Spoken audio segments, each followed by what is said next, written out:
हरे कृष्णा। राधे राधे। आप सभी का स्वागत है मेरे YouTube चैनल किस्से किरदारों के में।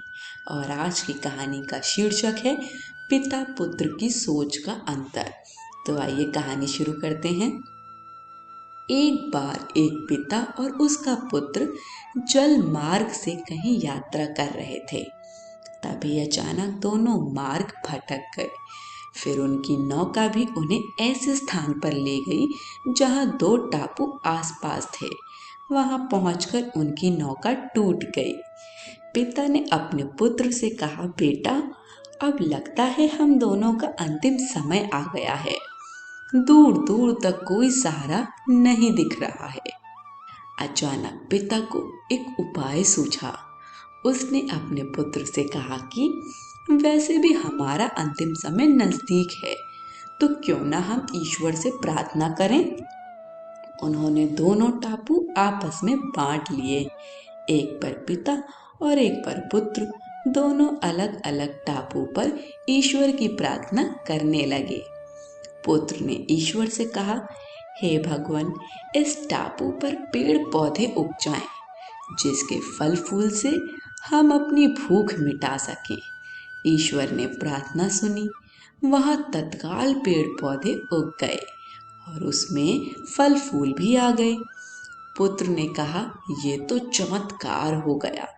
फिर उसने प्रार्थना की, एक सुंदर स्त्री आ जाए, जिससे हम यहाँ उसके साथ रहकर अपना परिवार बसाएं। तत्काल एक सुंदर स्त्री प्रकट हो गई।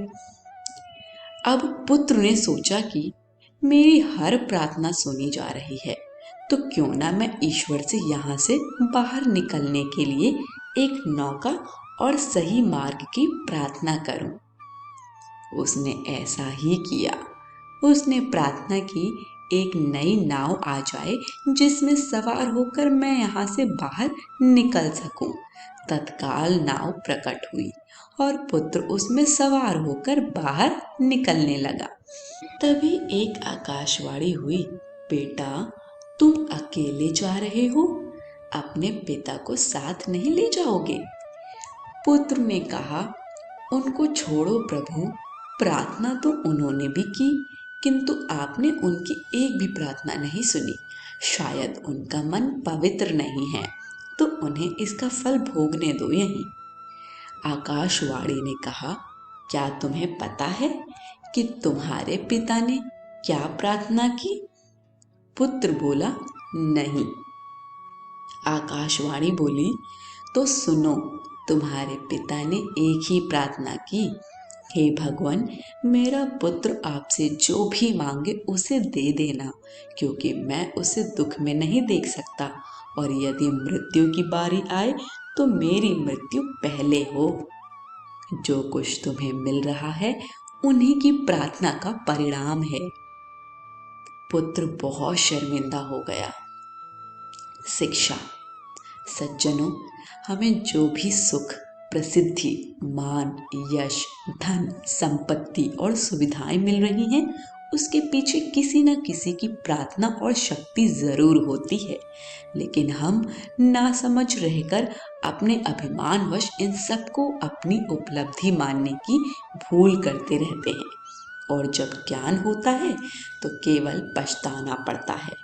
हम चाहकर भी अपने माता पिता का ऋण नहीं चुका सकते हैं।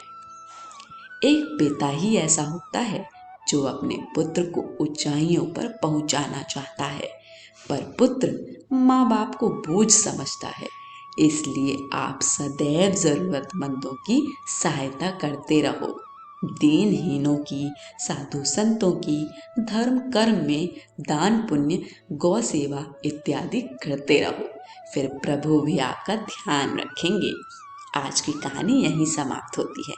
कहानी पसंद आई हो तो कमेंट बॉक्स में हमें फीडबैक ज़रूर दीजिएगा। वीडियो को लाइक शेयर करिएगा, चैनल को सब्सक्राइब करिएगा। सभी को हरे कृष्ण, राधे राधे।